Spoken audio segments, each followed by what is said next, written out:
हमारा क्लास है Excel basic to advance. तो ये क्लास बिगिनर से एडवांस लोगों के लिए बना हुआ है। जो लोग एक्सेल बेसिक से सीखना चाहते हैं उसके लिए भी इस क्लास जरूर इम्पोर्टेंट है। और जो लोग एडवांस में और प्रोफेशनल लाइफ में डे टू डे एक्सेल में काम कर रहा है उसके लिए भी इम्पोर्टेंट है। नए tool just like VBA, power automate, power pivot, ये तरफ का जो टूल एडेंस होता है उसके बारे में और जानने के लिए। तो चलिए शुरू करते हैं Excel master class basic to advance. हम एक्सेल को कैसे ओपन कर रहे हैं बहुत सारे लोगों को मालूम नहीं है। जो एकदम बिगिनर है ये ओपन कैसे करता है एक्सेल, एक्सेल क्या होता है। एक्सेल को ओपन करने के लिए आपका स्टार्ट मेनू में देखिए एक्सेल का लोगो शो कर रहा है और आप सर्च कीजिए एक्सेल।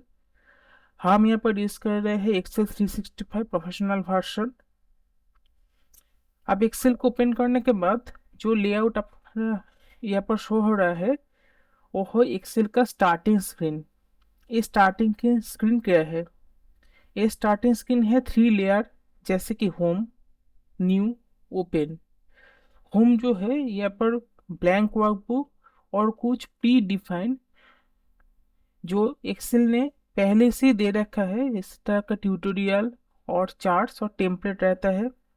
रिसेंट में जैसे कि हमारा ब्राउजिंग हिस्ट्री होता है, मोबाइल में कॉल हिस्ट्री होता है, उसी तरफ का एक्सेल में भी जो जो हम एक काम कर रहा है, लेटेस्ट एक्सेल फाइल ओपन कर रहा है, काम कर रहा है, उसका हिस्ट्री यहाँ पर शो हो रहा है।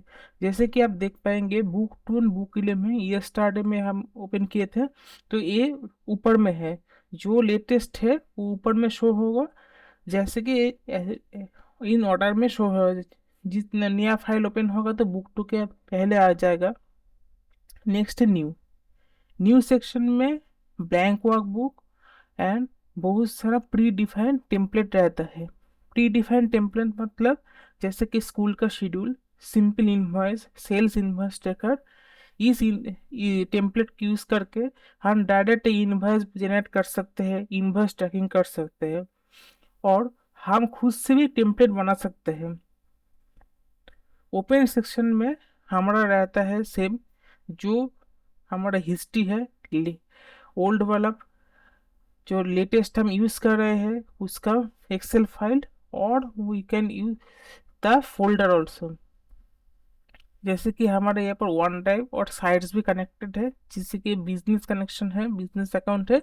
हम वन ड्राइव और साइट्स से भी एक्सेल को ओपन कर सकते हैं। साइट्स क्या है? साइट्स थोड़ा जानकारी के लिए बता दे रहा हूँ। इन कॉर्पोरेट में और बिजनेस में बहुत सारे लोग एक एक्सेल अकाउंट यूज कर रहे हैं जिसके ऑर्गेनाइजेशन है हायरार्की। अगर ये मिस्टर ए यूज कर रहे हैं एक्सेल, मिस्टर बी को भी वो एक्सेल चाहिए, तो बार बार मेल में एक्सेल फाइल नहीं देके वो साइट्स में अपलोड कर रहा है और उसको एक्सेस मिस्टर बी को भी दे रहा है। तो जो मिस्टर बी को दे रहा है तो मिस्टर बी डायरेक्ट वही साइट से जाके एक्सेल को ओपन कर रहा है और काम करके सेव कर रहा है। तो ऑटोमेटेड वो एक्सेल भी एक ही एक्सेल रहता है, वो अपलोड होता है और उसका अपडेट भी हो जाएगा। जब मिस्टर ए फिर से ओपन कर रहा है एक्सेल को, वो अप टू डेट एक्सेल पढ़ रहा है।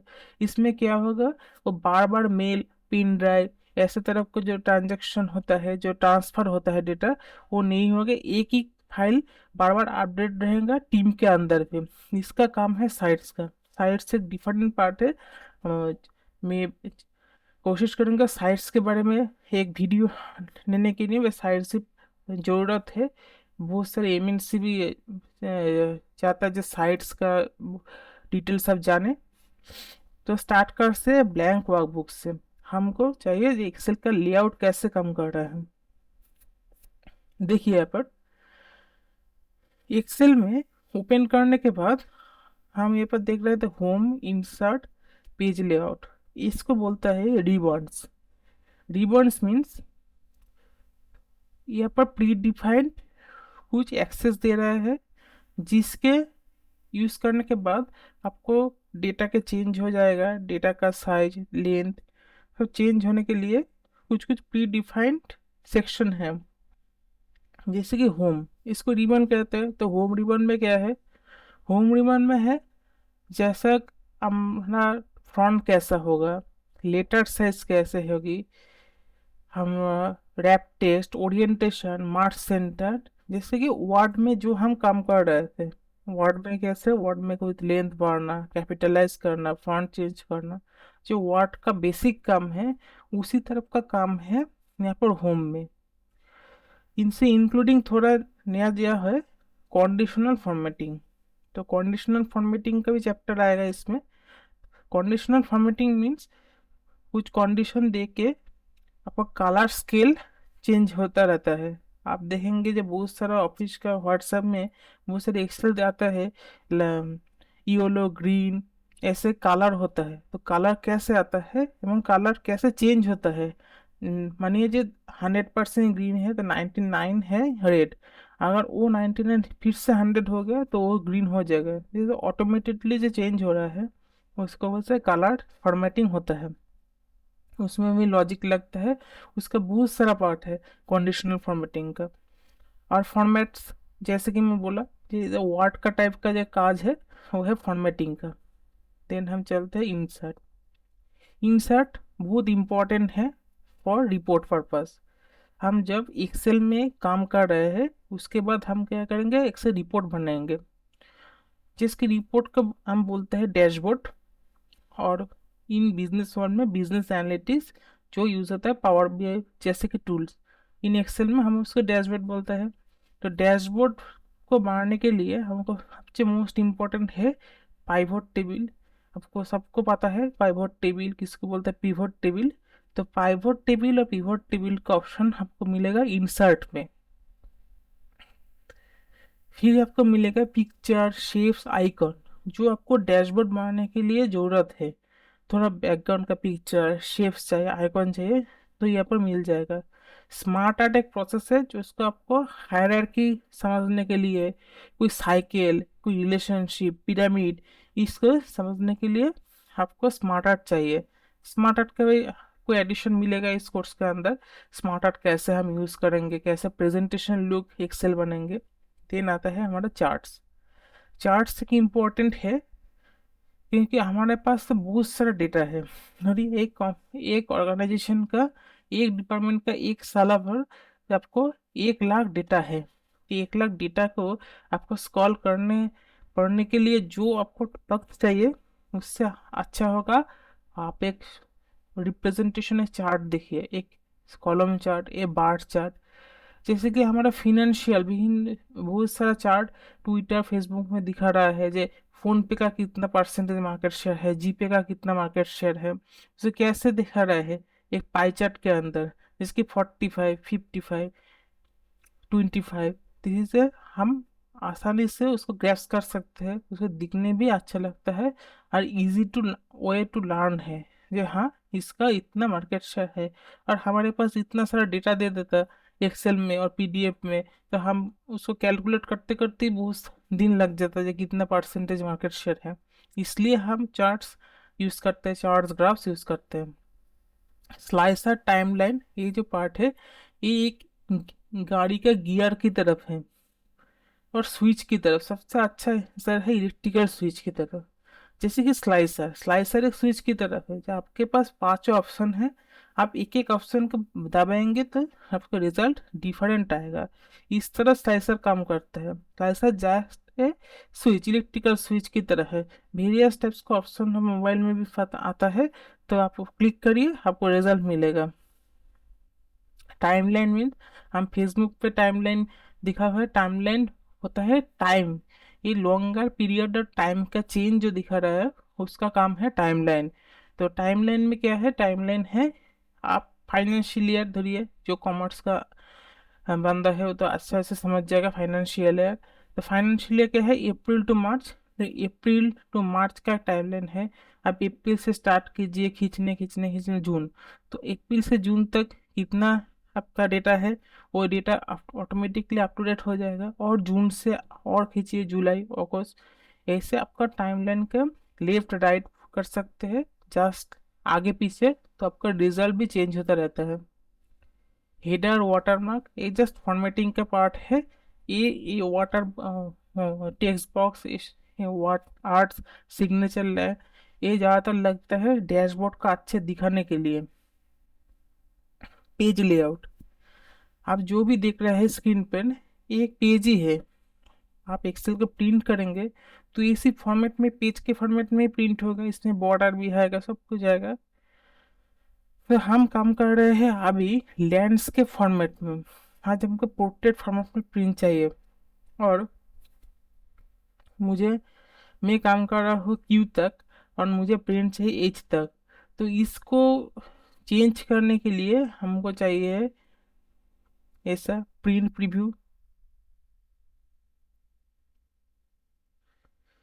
हमको चाहिए page title, print titles. Print titles means हम, हमारा ऊपर कुछ हेडर है, और इसको पेज लेंथ है 12 पेज। तो हम चाहते हैं जब आपको 12 का पेज में हर बार हेडर प्रिंट होते रहते हैं, होना चाहिए, हेडर हर बार प्रिंट होना चाहिए। तो प्रिंट होने के लिए प्रिंट टाइटल यूज़ करेंगे।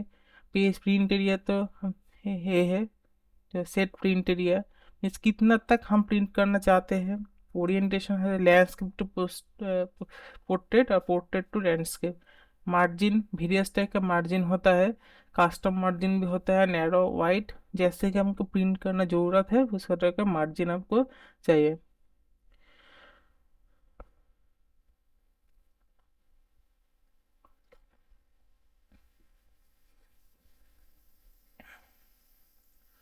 Formula, this is the best important, मैंने most important part of Excel.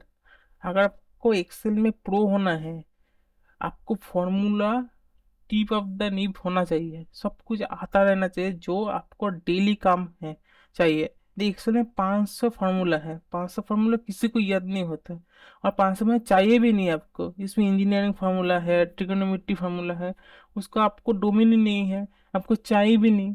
तो आपको चाहिए क्या, आपको चाहिए जो formula day to day use होता है, जो इसमें आपको काम करना चाहिए, बिजनेस रिलेटेड फार्मूला।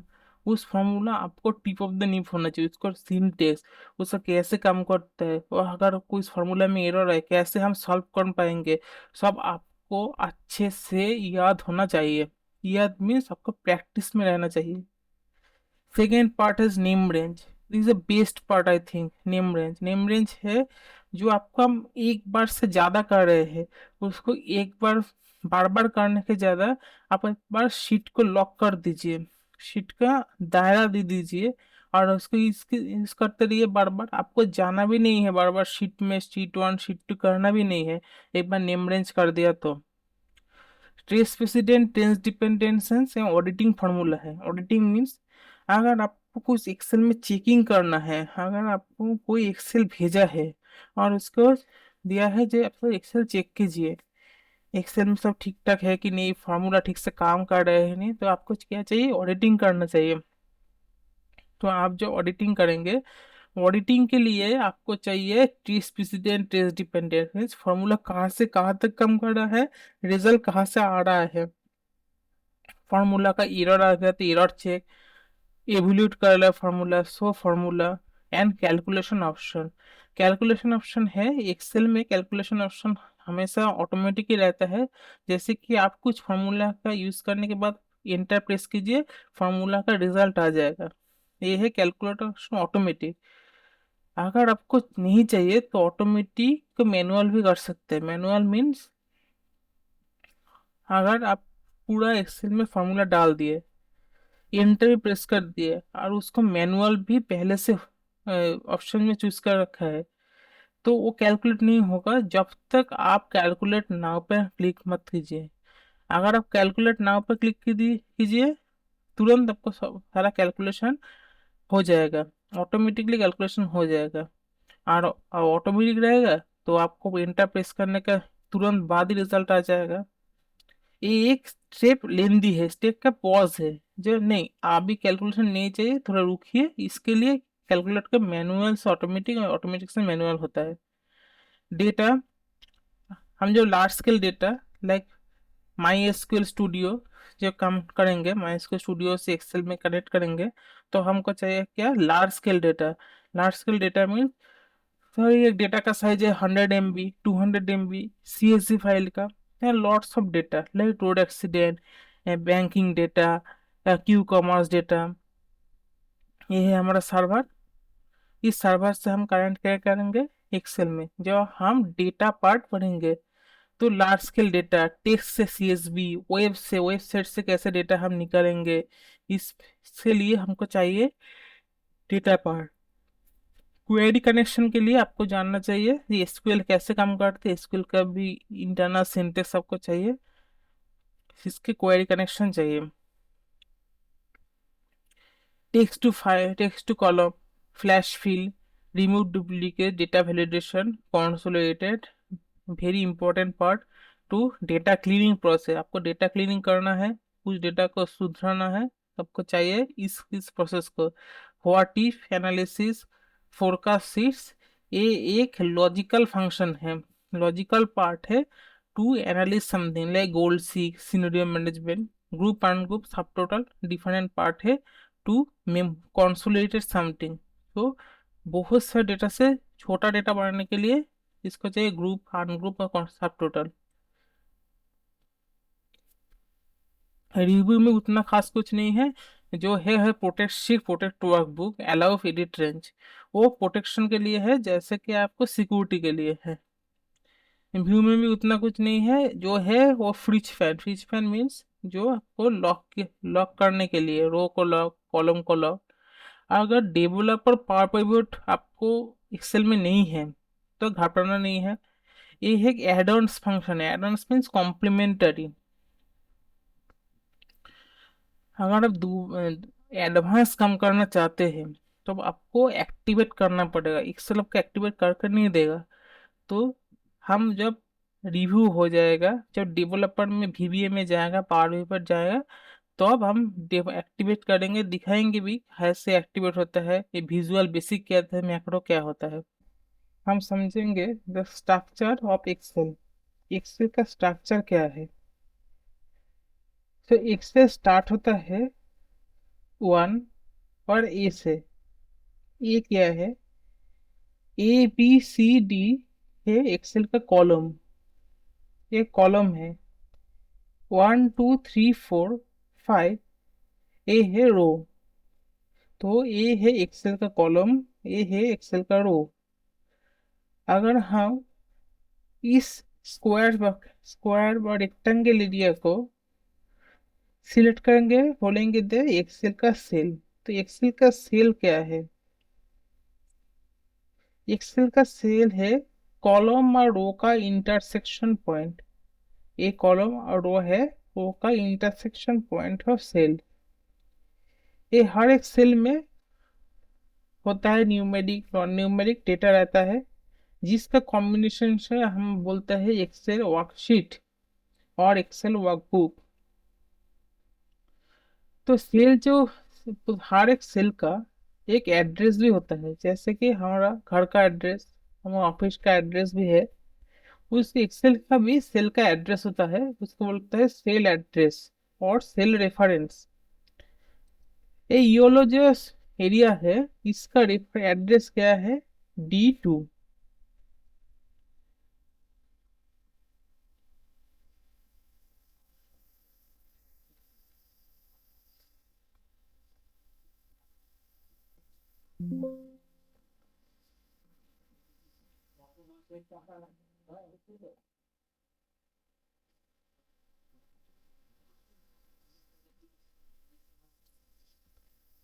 तो अगर हम इसे कॉपी करते हैं तो क्या है, D2 है, D2 का सेल एड्रेस है, इसका सेल का एड्रेस क्या है, D2।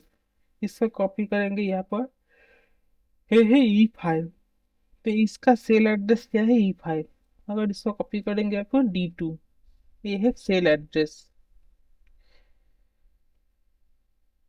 तो इन एक्सेल, एक्सेल में कितना डेटा हम इंसर्ट कर पाएंगे, उसका भी कोई लिमिटेशन है क्या। हाँ, लिमिटेशन है। जैसे कि एकदम लास्ट में चला जाए तो 1048576, ये है लास्ट रो नंबर। इसके आगे और कोई रो नहीं एक्सेल में है। This is the last row number. और कॉलम का बात करें तो कॉलम का भी लास्ट है एक सेप बी। तो इस सेल का एड्रेस क्या है? इस सेल का एड्रेस है एक सेप बी 1048576। इसमें एक पैटर्न है। पैटर्न क्या है? एक्सेल जब सेल एड्रेस को नोटिफाई करते हैं डिफाइन करते हैं, एक्सेल फर्स्ट कॉलम को डिफाइन करता है, इस कॉलम को, दिन रो को। इसलिए आप देख पाएंगे तो एक्सेल में क्या है, एक्सेल में कॉलम का नेम फर्स्ट है, देन रो का नंबर, और टोटल इसको कॉन्सोलेट करके हम बोलेंगे क्या, सेल का रेफरेंस और सेल एड्रेस।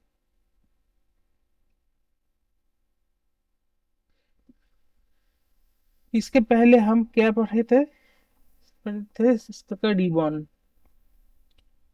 अगर हम रिबन को हाइड करना चाहते हैं, आपको ज्यादा स्पेस चाहिए एक्सेल वर्कशीट को देखने के लिए, तो रिबन को कैसे आप हाइड करेंगे? राइट क्लिक करेंगे, कोलैप्स द रिबन। अब रिबन कोलैप्स हो गया। इससे क्या फायदा मिला आपको? आपको ज्यादा स्पेस मिला, व्यू स्पेस मिला आपको काम करने के लिए। आप एक्सेल में क्लिक कीजिए, जब आपको जिस रिबन चाहिए वो शो होगा, फिर से वो हाइड हो जाएगा। अगर आप अनडू करना चाहते हैं, फिर से आपको एक्सेल का रिबन चाहिए, तो राइट क्लिक कीजिए इस पर, ऑलवेज शो रिबन। आपको रिबन वापस आ गया। तो ये जो काम है हाइड और अनहाइड का, ये तब होता है जब आप प्रेजेंटेशन देते हैं। प्रेजेंटेशन के दौरान आपको रिबन का कोई जरूरत नहीं है, कारण आपका प्रेजेंटेशन और डेटा का जो डैशबोर्ड है वो पहले से ही प्रीडिफाइंड है। तो आपको ज़्यादा स्पेस मिलेगा, तो आपको भी शो करने का ज़्यादा दिखने में, डैशबोर्ड दिखने के भी अच्छा लगेगा। नहीं तो ये रिबन बहुत सारा स्क्रीन का पार्ट ले लेता है, तो आप हाइड कर सकते हैं रिबन को। अब हम तो काम स्टार्ट कर दिए, तो आपको सेव कैसे करना पड़ेगा और सेव का प्रोसेस क्या है, किस किस फाइल को किस किस एक्सटेंशन में सेव करते हैं। तो कोई फाइल को सेव करने के लिए एक्सेल के, आपको जाइए फाइल ऑप्शन में जाइए, सेव। अगर आपको वन ड्राइव है, परचेज वन ड्राइव है, तो आप वन ड्राइव भी सेव कर सकते हैं। नहीं तो ब्राउज में जाइए, यहाँ पर आपका फाइल नेम और save type Excel workbook. Excel जो वर्कबुक होता है, एक्सेल वर्कबुक का एक्सटेंशन है डॉट एक्सएलएस। जिसकी एक्सटेंशन पता नहीं है, उसके लिए एक्सटेंशन है हर एक फाइल का, आप एड का नोटिफाइड और डिफाइंड एड्रेस। मीन्स जैसे कि एक video file MP4, MKV, 3GP और वेरियस सारा फॉर्मेट में हो सकता है। जैसे कि एक image format JPG, JPEG, PNG format में हो सकता है। उसी तरह एक्सेल का भी बहुत सारा फॉर्मेटिंग है। जैसे कि डॉट एक्सएलएस मीन्स ए एक्सेल फाइल है इन जनरल। अगर आपको मैक्रो एनेबल वर्कबुक है, मैक्रो मीन्स आपको VBA का कोड है, एक्सेल के अंदर VBA का कोड है, तब आपको जनरल एक्सेल से उसको मैक्रो एनेबल वर्कबुक में सेव करना चाहिए आपको। तब एक्सेल से मैक्रो एनेबल वर्कबुक में सेव करना चाहिए। अगर आप ना करके जनरल एक्सेल में सेव कर देंगे, तो वो फाइल अब काम नहीं करेगा। वो फाइल का जो VBA पार्ट है वो क्रैश कर जाएगा, दोबारा VBA पार्ट एक्टिव नहीं होगा। तो अगर आपका पास में VBA है, तो आप उस सेव कीजिए VBA मैक्रो एनेबल वर्कबुक। और आपको लो एंड फाइल भी चाहिए, मीन्स आपको 97 2003 का भी कोई ऑपरेटिंग सिस्टम है, और उसका भी एक्सेल वर्जन है 2003 और 97। और आपको आप काम कर रहे हैं 365, वो जो अपडेट है 2014 के बेस 2024 के बेस में। अगर इस फाइल का आप उस सिस्टम में ओपन करना चाहते हैं तो ओपन नहीं होगा। तो आपको क्या चाहिए? Excel 97 2003 workbook. तो इस फाइल को दोबारा आपको सेव करना पड़ेगा 97 एंड 2000 वर्जन में। इसके अलावा हमारा CSV है, PDF है, जो टाइम टू टाइम हमको लगता है, उतना ज़्यादा नहीं लगता। टेम्पलेट है, अगर आप टेम्पलेट बना देते हो तो टेम्पलेट में आप सेव कर सकते हैं। चलिए इसको नॉर्मल एक्सेल में भी सेव करते हैं। जो बुक टू ऑलरेडी है उसको ओवर राइटिंग हो गया।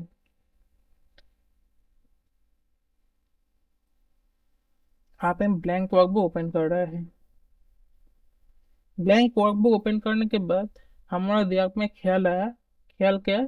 जो हम ब्लैंक बुक टू ओपन किए थे कुछ दिन टाइम पहले, उसको हमको दोबारा ओपन करना चाहिए, कुछ काम के लिए, कुछ डेटा के लिए। जैसे कि उसको वो है एग्जिस्टिंग फाइल। जो फाइल ऑलरेडी सेव हो गया उसका हम कहते हैं एग्जिस्टिंग फाइल।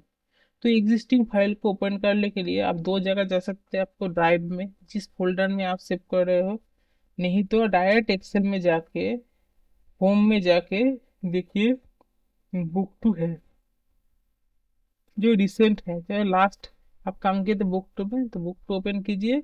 ये है एक्सेल का एग्जिस्टिंग वर्कबुक को ओपन करने के जरिए। तो हम कैसे एक्सेल को वर्कबुक टू ओपन कर सकते हैं, और जैसे कि एग्जिस्टिंग कोई भी फाइल वो एक्सेल से ओपन कर सकते हैं जो हम हिस्ट्री में ओपन है, हिस्ट्री में एक्सेल ऑलरेडी एग्जिस्ट है, और नहीं तो आप फोल्डर में जाके भी ओपन कर सकते हैं।